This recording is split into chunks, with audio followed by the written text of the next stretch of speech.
Shout out sa mga broken-hearted dyan. Naku, alam nyo ba kung gaano kasakit yan emotionally and physically? Pwede raw talaga magkaroon ng sakit sa puso ang taong dumaraan sa matinding heartbreak. At ang tawag dito ay broken heart syndrome.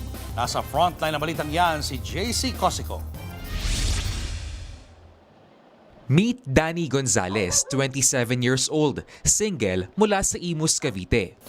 Currently in her self-love era, matapos ang fresh breakup sa kanyang 2-year relationship. Umabot na raw kasi sa puntong sobrang toxic na nakadilang relasyon. Super controlled lahat. Bawal akong lumabas.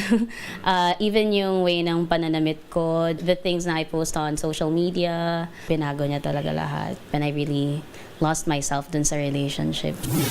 Controlling na nga, may cheating issues pa si ex. I had no idea na there's another girl sa scene. Tinry kong ayusin na parang yung mindset ko na I can fix him.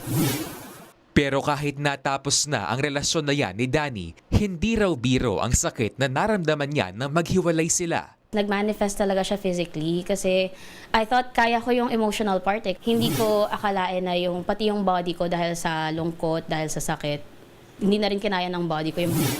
Ang heartbreak na naranasan ni Danny, alam nyo ba na pwedeng mauwi sa literal na sakit sa puso?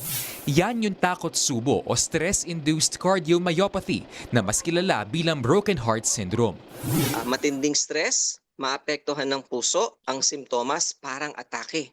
So ang idea doon, sobrang stress hormones, maapektuhan ng puso, humihina siya. Kabilang sa mga karaniwang sintomas nito ang pananakit ng dibdib, hirap sa paghinga, pagkahingal at pagkawala ng malay. Oras na makaramdam niyan, agad na magpatingin sa doktor. Bagamat temporary lang ang broken heart syndrome, may tsansang mauwi ito sa heart failure. Pero take note, hindi lang ang pagiging broken-hearted ang pwedeng maging sanhi nito. Pasok dyan ang mga bagay na nagdudulot ng matinding stress. Kaya sa mga sawi sa pag-ibig at gustong mag-move on, heto ang payo ng eksperto. Una, tanggalin ang lahat ng mga bagay na magpapaalala sa iyo kay ex. Huwag na huwag mong gagawin is hanapin yung mga lumang picture nyo sa cellphone o kaya yung lumang album ninyo. Kasi yung reminiscence na gagawin mo ang hindi tutulong sa'yo. Pangalawa, matutunang patawarin ang sarili. Mahalaga ring bumalik sa iyong routine o yung mga bagay na nakagawian mo na. Hindi ibig sabihin that we failed with one partner is that we are a failure as a person. It just only means that you have not yet met the person that really brings out the best in you.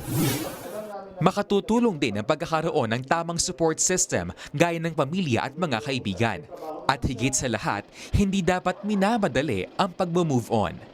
Nagbabalita mula sa Frontline, JC Cosico, News 5. Mga kapatid, Cheryl Cosing po. Maging maalam at may pakialam sa mga napapanahong issue at headlines. Mag-follow at mag-subscribe na sa social media pages ng News 5.